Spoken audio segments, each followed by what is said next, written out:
Law लेना है Biot Savart law, जो स्मॉल एलिमेंट के लिए है, मतलब करंट कैरिंग कंडक्टर के स्मॉल एलिमेंट्स हैं, लेकिन उसका यूज करके हमें किसी भी पॉइंट का मैग्नेटिक फील्ड कैलकुलेट करने आएगा। बायोट सावर्ट लॉ क्या है? समझो एक करंट कैरिंग कंडक्टर है, कौन से भी शेप का, याद रखो। इसमें करंट कितना जा रहा है? समझो I करंट जा रहा है, ठीक है। और हमें इस कंडक्टर से किसी पॉइंट पे मैग्नेटिक फील्ड निकालना है हमको। कहाँ पे? समझो मैग्नेटिक फील्ड इधर निकालना है, इस P पॉइंट पे, ठीक है। यह हमारा पॉइंट P है, यहाँ मैग्नेटिक फील्ड निकालना है। तो यहाँ का मैग्नेटिक फील्ड dB कंसीडर करना है। B हम मैग्नेटिक फील्ड वेक्टर और मैग्नेटिक फील्ड का सिंबल यूज करते हैं, याद रखो। हाँ, जैसे इलेक्ट्रिक फील्ड में E यूज करते थे, यहाँ पे B। लेकिन स्मॉल एलिमेंट से निकालना है, DL से, करंट एलिमेंट से। इसको करंट से मल्टीप्लाई कर देंगे तो यहाँ पे सबसे इंपॉर्टेंट IDL क्या है? तो करंट जो रहता है, हमारा करंट स्केलर क्वांटिटी है, लेकिन हम IDL करते हैं तो उसको करंट एलिमेंट बोलते हैं। तो करंट एलिमेंट जो है ये वेक्टर क्वांटिटी है, याद रखो। अब इससे हमें पॉइंट P पे मैग्नेटिक फील्ड निकालना है। पहले तो एक बात बताओ कि ये जो करंट कैरिंग कंडक्टर है, इससे मैग्नेटिक फील्ड का डायरेक्शन P पे कैसे आएगा? डायरेक्शन सबको पता है P पे कैसे आएगा। कल मैंने तुमको डायरेक्शन के बारे में बताया था। कौन सा? Right hand thumb rule use करो। देखो ये इधर है, ऊपर है करंट, ये फिंगर्स पाम रूल भी बोल सकते हैं, परपेंडिकुलर टू पाम इनवर्ड आ रहा है अंदर। तो क्या होगा? यहाँ की मैग्नेटिक फील्ड आएगी ये cross, perpendicular to plane inward, अंदर जाने वाली है प्लेन के अंदर। अब इसको क्या करता हूं, ध्यान से देखो, इसको मैं dB से दिखाता हूं। क्या दिखाता हूं? देखो dB से, वेक्टर dB से यहाँ की मैग्नेटिक फील्ड, ठीक है। अब क्या कर देंगे? dB मतलब लिखता हूं magnetic field at point P, point P की मैग्नेटिक फील्ड, ओके। अब क्या करना है? ये डिस्टेंस समझेंगे हम R distance of point P, point P का point P from element, current element, बहुत छोटा एलिमेंट है, याद रखो, एकदम छोटा करंट एलिमेंट से R डिस्टेंस पे है। अब क्या होगा देखो दोस्तों कि यहाँ की मैग्नेटिक फील्ड क्या होगी? तो यहाँ की मैग्नेटिक फील्ड कितना है? dB है। डायरेक्शन मैग्नेटिक फील्ड की परपेंडिकुलर टू प्लेन, इनवर्ड, अंदर जा रही है। ये तो कल के लॉ से ही है। लेकिन बायोट सावर्ट लॉ ने क्या बताया कि dB is directly proportional to रह सकता है, किसके साथ रह सकता है? IDL, current elements. जितना ज्यादा करंट रहेगा उतना ज्यादा मैग्नेटिक फील्ड रहेगा, और DL तो हम छोटा कंसीडर करते हैं। समझ में आया? तो dB is directly proportional to magnitude of magnetic field बोलेंगे, यहाँ मैग्नीट्यूड बोलेंगे, हम पहले मैग्नीट्यूड में देखेंगे। तो magnitude of magnetic field at point P is directly proportional to IDL। दूसरा क्या देखा गया? देखो कि ये डिस्टेंस जितना जितना बढ़ गया उतना मैग्नेटिक फील्ड कम होते गया, मतलब, और वो भी इनवर्स स्क्वायर लॉ से कम होते गया। तो dB is inversely proportional to R square. और फिर एक्सपेरिमेंटली क्या देखा गया? ये पॉइंट, यहाँ एक एंगल कंसीडर करना है अभी हमें, थीटा, ठीक है। यहाँ पे कहीं तो हम थीटा एंगल डालेंगे। तो थीटा क्या है?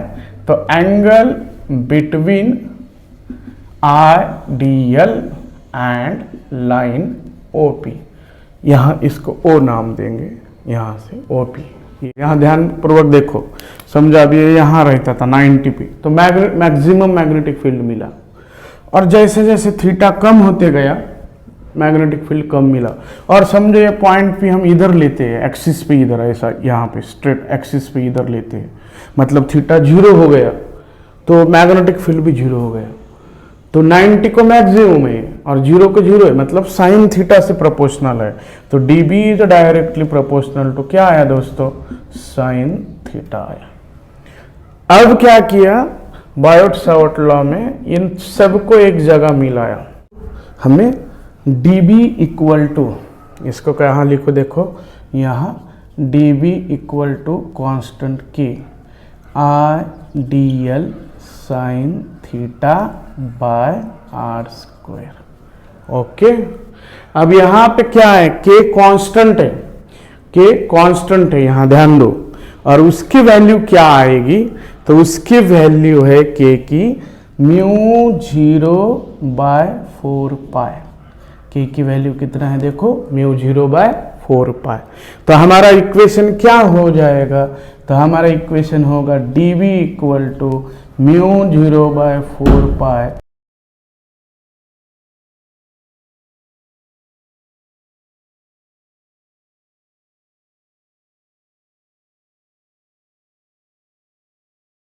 फील्ड। कहाँ की मैग्नेटिक फील्ड रहेगा देखो, पॉइंट पी की, ड्यू टू स्मॉल एलिमेंट, याद रखो due to small element. What law, जल्दी से स्क्रीनशॉट ले लो। चलो अब देखो, हमें इसको वेक्टर फॉर्म में लिखना है, तुम्हें एक ही याद रखना है एग्जाम के लिए, D B equal to mu 0/4 pi ideal sine theta by R square. चलो अब क्या करता हूं, इसको वेक्टर फॉर्म में लिखता हूं, इन वेक्टर फॉर्म। अब वेक्टर फॉर्म में लिखने के लिए क्या करता हूं, D B equal to mu 0/4 pi. अब आइडियल साइन थीटा है, ये आइडियल एक वेक्टर हो गया यहाँ पे, और ये आर, ये दूसरा, यहाँ एक यूनिट वेक्टर लिखता हूं मैं आर कैप, और साइन थीटा आ रहा है मतलब क्रॉस प्रोडक्ट आएगा। तो मैं क्या करता हूं, इसको ऐसा लिखता हूं, IDL cross unit vector R by R square. समझा, देखो ये आर कैप, ये unit vector in the direction of R है। अब इसको और अच्छा लिखेंगे, आर कैप इक्वल टू तुमको पता है vector R by magnitude of vector R, मतलब आर वेक्टर बाय आर। तो लिखो मेरा आर कैप की जगह क्या मिलेगा, तो D B vector equal to आएगा म्यू 0/4 पाई, ये कांस्टेंट है वहां का, और ये आइडियल एक वेक्टर आया, आई तो स्केलर था, आइडियल वेक्टर है, cross R vector by R cube. याद रखो ये एक फार्मूला वेक्टर फॉर्म का, ये दोनों भी चलेंगे। याद कैसे रखना मैंने बताया था तुम्हें, क्या पाया, तो कैप में ऐसे दो लाइन है, 1 2, तो आर स्क्वायर, ये एरो आया, ये एरो 3 लाइन है, 1 2 3, एरो के ऐसे वाले ये 2, ये 2 और ये 3, तो आर क्यूब। ओके, तो ये Biot Savart line vector form आया, याद रखो।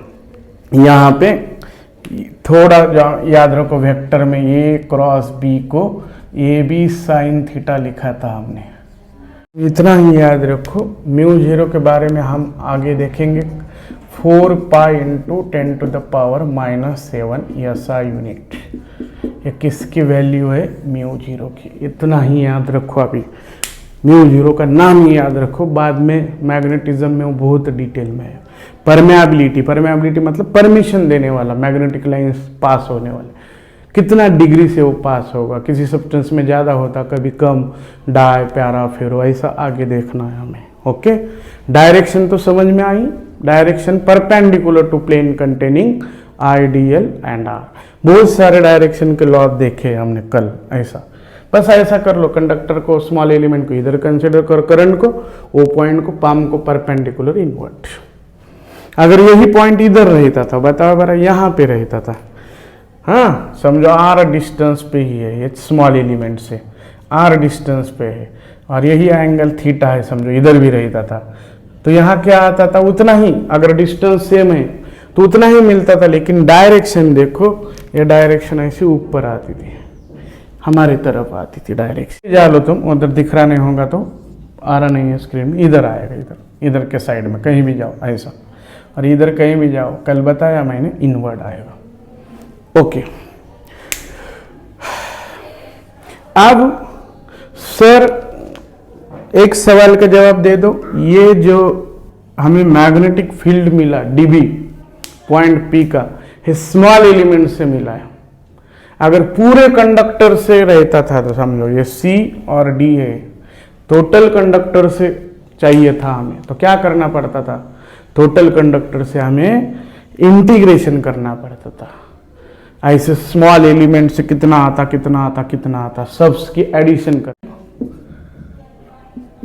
एट पॉइंट पी, पी पे, ये पी है, due to whole current carrying conductor, any shape का रहने दो, कुछ फर्क नहीं पड़ेगा।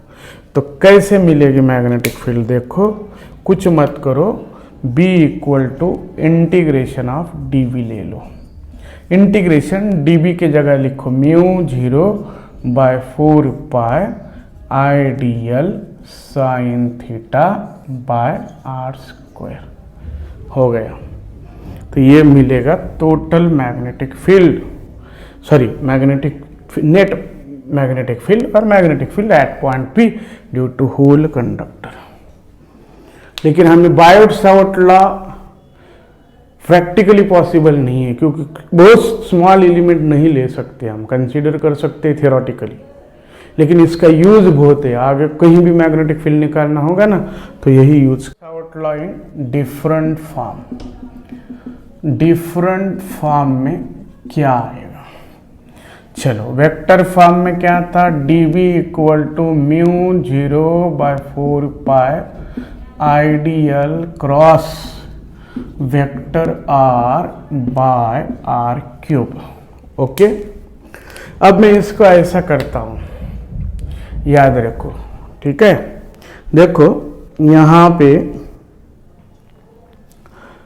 हाँ बोलो क्या बोल रहे हैं, नहीं दिख रहा है, ओके। अब यहां पे इसको करंट डेंसिटी, हाँ चल बता, तू ही बता करंट डेंसिटी में क्या आएगा। करंट डेंसिटी मतलब क्या है, तो करंट डेंसिटी वेक्टर क्वांटिटी है, सबको पता है, और वो है current per unit area. Okay, अब क्या होगा, एरिया वेक्टर नॉर्मल निकल के, हम पूरा नहीं बता सकते, वो हम करंट इलेक्ट्रिसिटी में बताया करंट डेंसिटी। अब यहाँ पे क्या करना है, देखो इसको मैं ऐसा करता हूँ, IDL से मल्टीप्लाई करता हूँ, नीचे भी DL से मल्टीप्लाई करता हूँ। अब क्या होगा, ये IDL तो वही रहेगा, लेकिन एरिया इंटू DL क्या मिलता है बोलो, वॉल्यूम मिलता है। एरिया नॉर्मल निकाल के तो एक वेक्टर बनता है, किसी भी एरिया को नॉर्मल निकालते तो वेक्टर बनता है। तो ये DV कौन है, वॉल्यूम, एरिया इंटू लेंथ, ये कंडक्टर है समझो, तो ये स्मॉल एलिमेंट है समझो DL, और उसका एरिया ये है, तो DV वॉल्यूम आएगा। तो क्या कर देंगे यहाँ पे, ध्यान पूर्वक देखो, IDL की जगह मैं लिख सकता हूँ वेक्टर J इंटू DV, ये DV इधर गया, ठीक है। तो लॉ क्या बन जाएगा, dV इक्वल टू μ0/4 पाई, ध्यान पूर्वक देखो, J क्रॉस R, खाली IDL की जगह रखना DV, और वेक्टर R आया तो RQV मिलेगा, हो गया। तो ये आया इन टर्म्स ऑफ वॉल्यूम। इसको इन टर्म्स ऑफ चार्ज लिखेंगे, क्या लिखेंगे बोलो, इन टर्म्स ऑफ चार्ज। तो क्या आएगा इन टर्म्स ऑफ चार्ज, चलो फिर से करंट इलेक्ट्रिसिटी में जाएगा, IDL, तो I की जगह में समझो इस DL में DQ चार्ज जा रहा है, DQ बाय DT लिखता हूं, DL। तो DQ को मैं क्यू कंसिडर करता हूँ, यूनिफॉर्म मोशन में कुछ चार्ज जा रहा है, और यहाँ dl/dt। अब लेंथ अपॉन टाइम तो वेलोसिटी देता है, और कभी भी स्टेडी करंट जब फ्लो होता है कंडक्टर में तो इलेक्ट्रॉन के पास और चार्ज के पास कौन सी वेलोसिटी रहती है, बताओ जरा, तू बता। वेलोसिटी है रे बाबा, नाम क्या है? Correct, drift velocity. तो उसको हम vd बोलते हैं, ड्रिफ्ट वेलोसिटी। लेकिन हर बार ड्रिफ्ट वेलोसिटी को हम v से दिखाएंगे, मतलब वेक्टर v। तो क्या मिलेगा? idl, यहाँ पे dl vector by dt equal to vd, उसको ही v बोलता हूँ मैं। तो क्या होगा? idl इक्वल टू मिलेगा q इंटू v। याद रखो, चार्ज फ्लो हो रहा है, तो ये इक्वेशन क्या बन जाएगा? बोलो, करो बेरा, क्या मिल जाएगा? dv वेक्टर इक्वल टू, ये तो उतना ही रहेगा, μ0/4 pi q v cross r by r cube. Okay, दिख रहा है? राइट। देखो, तो ये इक्वेशन हमारा मिल गया। ठीक है, तो ये डिफरेंट फॉर्म में हो गया। देखो दोस्तों, हमने लास्ट लेक्चर में बायोट-सावर्ट लॉ लिया था, जो बहुत इंपॉर्टेंट था मैग्नेटिक फील्ड कैलकुलेट करने के लिए। इलेक्ट्रोस्टैटिक्स में हम इलेक्ट्रिक फील्ड कैलकुलेट किया, वो ई से दिखाया, ई, कैपिटल ई। वैसा यहाँ बी से, ए के बाद आने वाला B, A B C D में बी से दिखाया, लेकिन स्मॉल एलिमेंट से डी बी। अब थोड़ा मैं रिकैप करता हूँ कल का। देखो, यहाँ पे एक स्मॉल एलिमेंट कंसीडर किया हमने, इतना करंट इधर जा रहा है, तो करंट के डायरेक्शन में इसको करंट एलिमेंट बोलते हैं, आइडियल।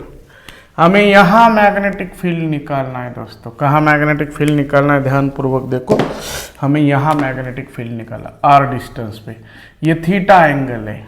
ठीक है, अब क्या होगा?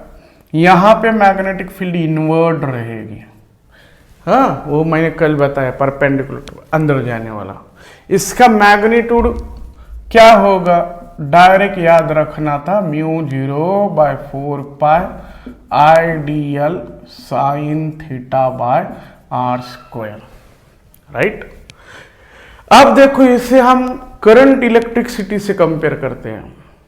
यहां एक करंट एलिमेंट है, मतलब चार्ज फ्लो हो रहा है, और चार्ज जब करंट के कारण फ्लो होता है तो ड्रिफ्ट वेलोसिटी ऑफ चार्ज आता है।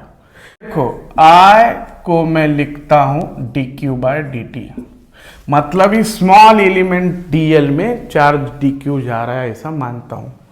तो क्या हो जाएगा? idl को क्या लिखा था? dq, ये dl/dt इधर लेंगे, तो dl/dt मिलता है वेलोसिटी ऑफ चार्ज, तो ये आएगा dq इंटू वेलोसिटी vd। अब समझो, इस आइडियल में हम जितना भी चार्ज है उसको q मानेंगे, dq को q मानेंगे, और वो वेलोसिटी है, समझो उसकी vd को v मानेंगे, v वेलोसिटी से जा रहा है। तो क्या मिलेगा? आइडियल के जगह मैं लिख सकता हूं qv।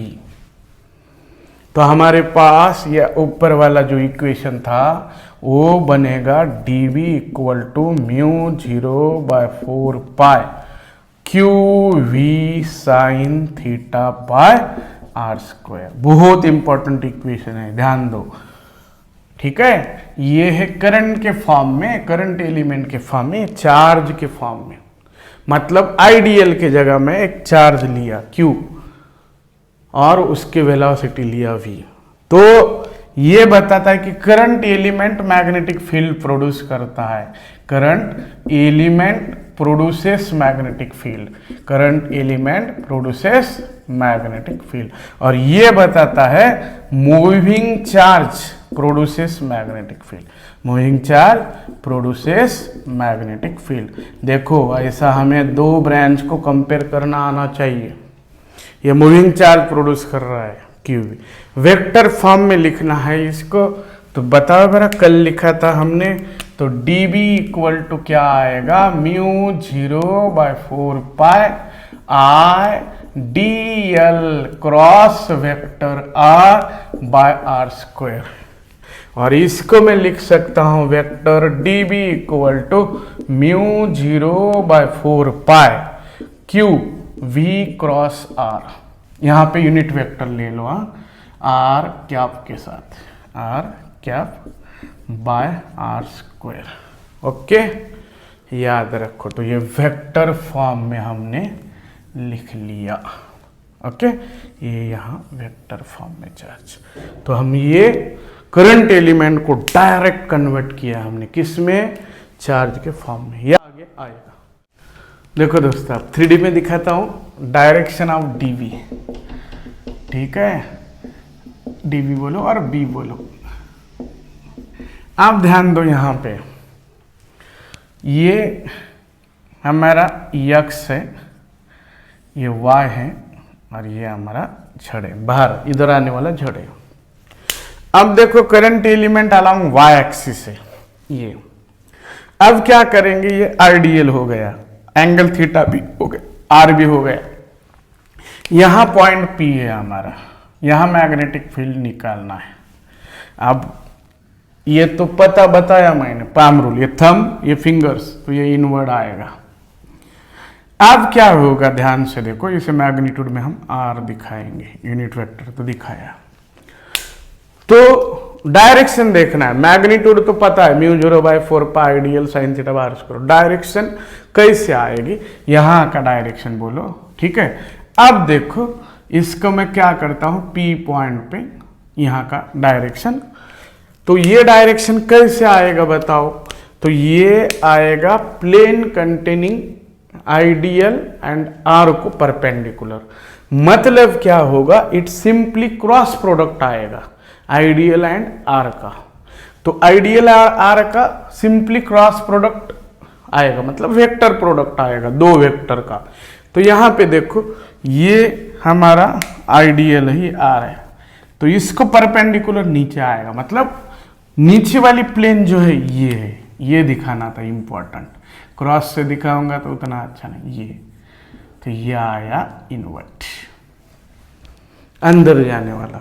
मतलब direction of dB magnetic field, और भी बोल सकते हैं, इज परपेंडिकुलर टू प्लेन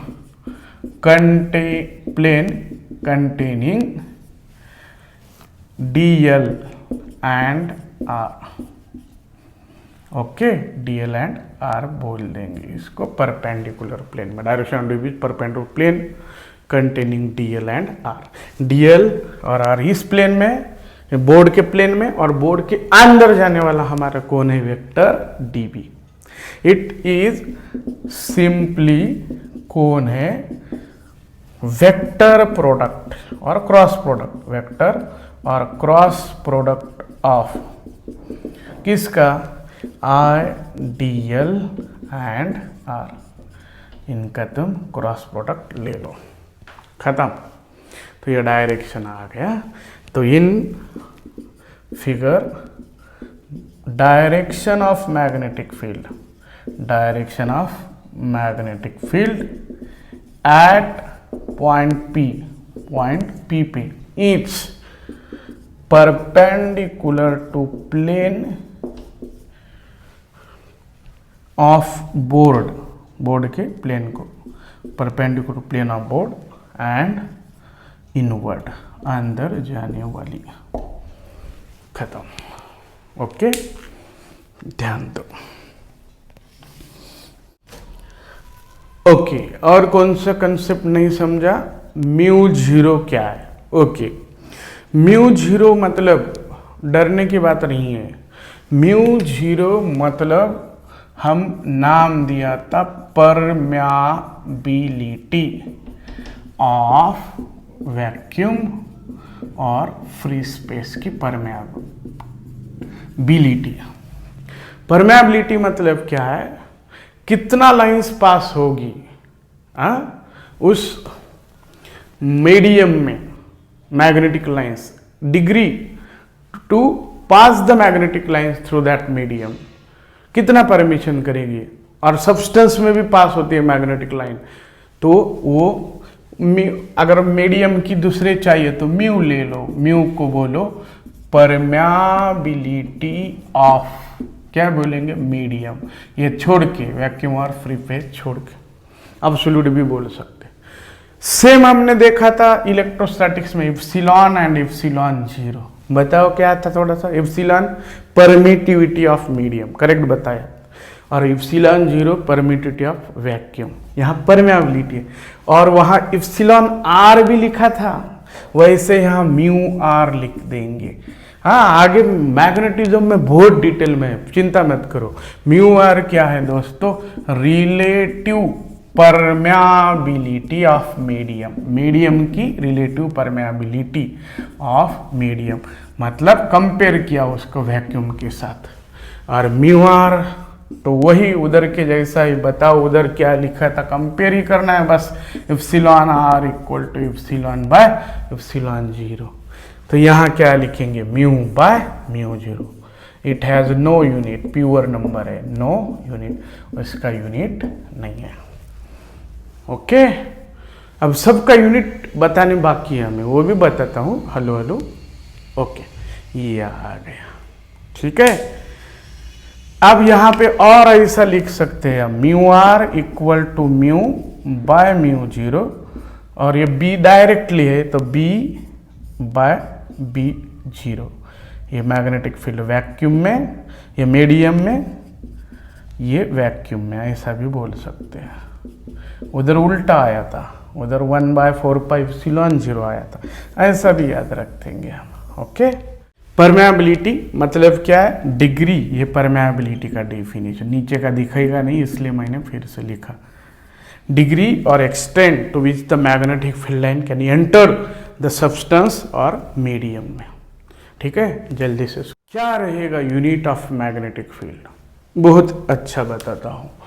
तो इसके लिए हमें थोड़ा यूनिट ऑफ मैग्नेटिक फील्ड, कभी कभी हम मैग्नेटिक फील्ड को मैग्नेटिक इंडक्शन भी बोलते हैं। किस जगह पे कितना है फील्ड, उसको मैग्नेटिक इंडक्शन बोलते। मैग्नेटिक स्ट्रेंथ भी बोलते, मैग्नेटिक वेक्टर। जनरली याद रखो, magnetic field at that point आया कि हम बी लेना, तो यूनिट ऑफ मैग्नेटिक फील्ड। तो देखो क्या आएगा, तो यूनिट बहुत फेमस है, निकोला टेस्ला, ग्रेट साइंटिस्ट, जो हमें EMI आगे देखना है फ्लक्स में, तो उसका नाम है टेस्ला, टी से दिखाते, तो यही SI यूनिट, ठीक है।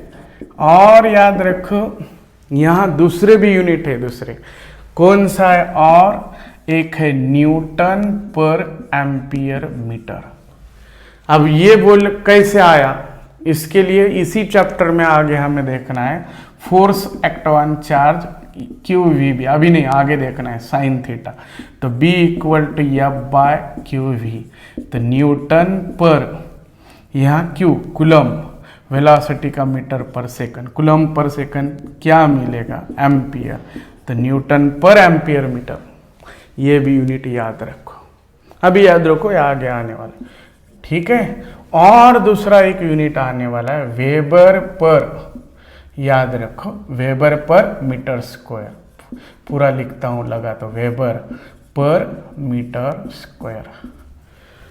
अब सर ये वेबर पर मीटर स्क्वायर क्या है, अब इसके लिए फ्लक्स का कंसेप्ट पता होना चाहिए। वेबर फ्लक्स का यूनिट है, थोड़ा बताऊं। देखो इलेक्ट्रिक फ्लक्स में हमें क्या फार्मूला लिया था, E.A। इलेक्ट्रिक फ्लक्स क्या था, किसी सरफेस से कितना इलेक्ट्रिक लाइंस पास होता है नॉर्मली। अगर ये सरफेस ये है तो E.A को EA बोलते थे नॉर्मली, हाँ याद रखो। सेम यहाँ मैग्नेटिक फील्ड में, ये भी आगे है, ये अब वो अगले चैप्टर में EMI नाम के ये ऐसा एरिया है, वही एरिया है। अब मैग्नेटिक फील्ड है, तो अब फ्लक्स 5B से दिखाता हूँ, तो बस E के जगह B लेना है, एरिया E। ठीक है, तो B का फार्मूला क्या आएगा मैग्नीट्यूड में, फ्लक्स बाय एरिया। अब फ्लक्स का यूनिट है वेबर, ये मैग्नेटिक फ्लक्स है। मैग्नेटिक फ्लक्स मतलब नॉर्मली किसी एरिया से कितना लाइंस, मैग्नेटिक लाइंस पास होगा, वो है मैग्नेटिक फ्लक्स। सर कुछ भी बता रहे क्या, नहीं आने वाला है, डरो मत, भरोसा रखो जरा। तो ये आया यूनिट, तो तुम मैक्सिमम समय टेस्ला याद रखो, यूनिट मैग्नेटिक फील्ड का हर जगह आएगा। ये आया newton per ampere metre, weber per metre square. इसको और ऐसा भी लिख सकते, कोई एम्पियर के जगह कूलम पर सेकंड, तो सेकंड ऊपर जाएगा। ठीक है, कोई ऐसा भी कर सकता है, देखो। और न्यूटन एम्पियर के जगह ध्यान दो, कूलम पर सेकंड, तो कूलम ऊपर जाएगा, newton second coulomb metre, CM नहीं है, कूलम मीटर है। तो ये ऐसा यूनिट आ। अब देखो दोस्तों, थोड़ा हार्ड बताता हूँ, CGS यूनिट। अब CGS यूनिट के लिए तुम मुझे बताओ, CGS यूनिट में दो टाइप के यूनिट लेते हैं हम, एक ESU इलेक्ट्रोस्टैटिक और दूसरा EMU। इसे गॉसियन भी बोलते हैं और इसे एब्सोल्यूट भी बोलते हैं। ठीक है, इसका लॉन्ग फॉर्म देखो, उधर बताया है मैंने इलेक्ट्रोस्टैटिक में, इलेक्ट्रोस्टैटिक यूनिट, इलेक्ट्रोमैग्नेटिक यूनिट। अब क्या होगा, यहाँ हमें कूलम के बारे में बताया था हमने, बताओ यहाँ 1 कूलम इक्वल टू कितना बताया था पहले दिन, हाँ राइट बताया, 3 × 10⁹ स्टैट कूलम। और 1 कूलम इक्वल टू क्या लिखा था, 1/10 एब कूलम, करेक्ट। ऐसा ही एम्पियर के लिए लिखते तो क्या मिलता था, 3 × 10⁹ स्टैट एम्पियर। और यहाँ कितना आया था, थोड़ा एक्स्ट्रा बता रहा हूँ, 1/10 एब एम्पियर।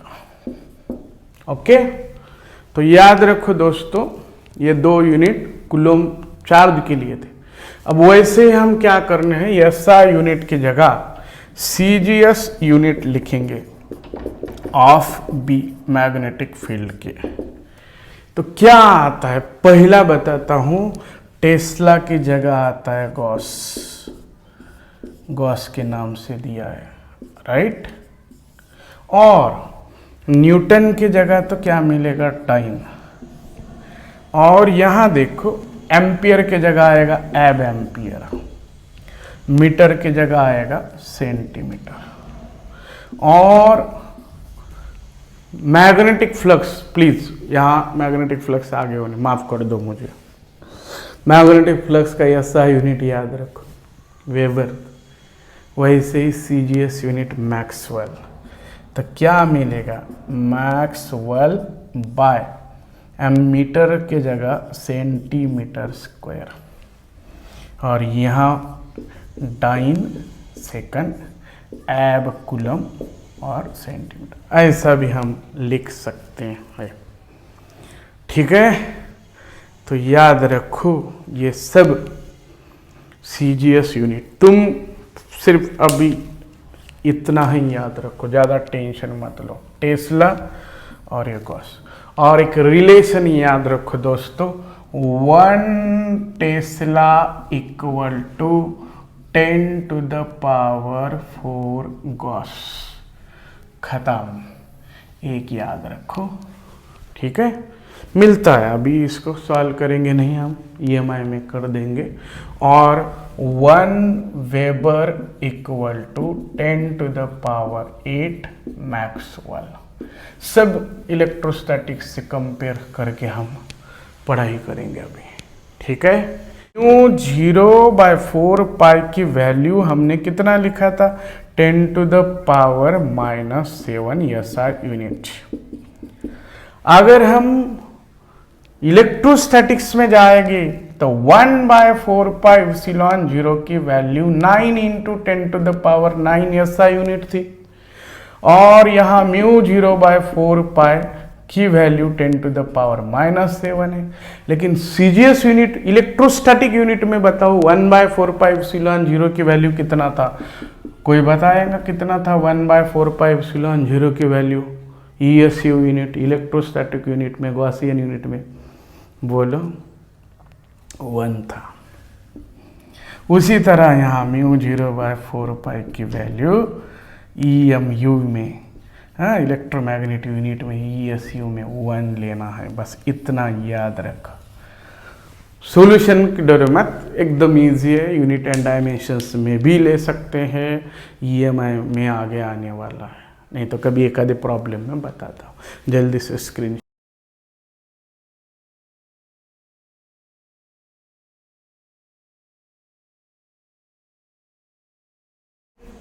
क्या हुआ, वो यूनिट कैसे आया? म्यू 0/4 इक्वल टू 1 सीजी, इसमें ईएमयू में सीजीएस। तेरा बोलना क्या है, ईएसयू में सीजीएस उतना आएगा? नहीं आएगा। प्रूव करके बताना है, ध्यान देना। कहीं करो सर, ठीक है। देखो आप, पहले मैं यहाँ फार्मूला लिखता हूँ, dB equal to mu 0/4 IDL sine theta by R square. ये म्यू 0/4 के। अब देखो एक्स्ट्रा बता रहा हूँ, नहीं समझ में आएगा तो देखो आप। अब क्या करता हूँ मैं, ये के की यूनिट निकालता हूँ। म्यू 0 का यूनिट मतलब के का, 4 का तो यूनिट नहीं रहता। कि क्या आएगा यूनिट?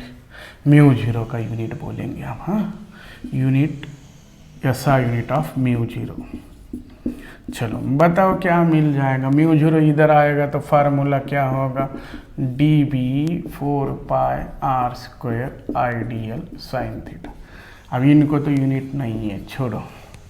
dB का unit tesla metre square, ampere, ये मीटर कैंसर, तो टेस्ला मीटर पर एम्पियर, ये ऐसा यूनिट आया। अब इसको मुझे लिखना है किसमें, सीजीएस यूनिट में, ईएमयू यूनिट में। तो क्या होगा, टेस्ला के जगह गॉस, मीटर के जगह सेंटीमीटर, एम्पियर के जगह एब एम्पियर, खत्म।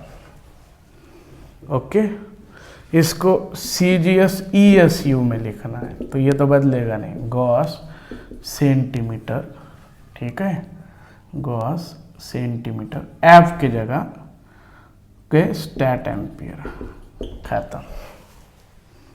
बोर्ड पे ध्यान दो, एक्स्ट्रा बताता। के इक्वल टू म्यू 0/4।